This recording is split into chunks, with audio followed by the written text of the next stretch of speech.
Now, one of the things that I like to do when I go to a home for an assessment is that I get a drone out and I do a flyby. I get really close to the roof, I go really slow and I check the roof, because that's really good information that the engineering department could really have to have a really close look at the actual roof without them having to go there, get on the ladder and check the roof.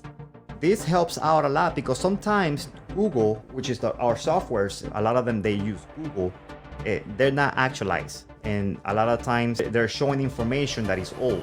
Therefore, having a drone flyby and really getting that footage really works out. That is something that I don't really see a lot of other solar companies do, to be able to get some real-time data on the actual home and the way it looks at that moment.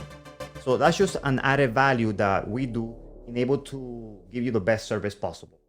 Thank you so much for watching, folks. I'll see you guys next time.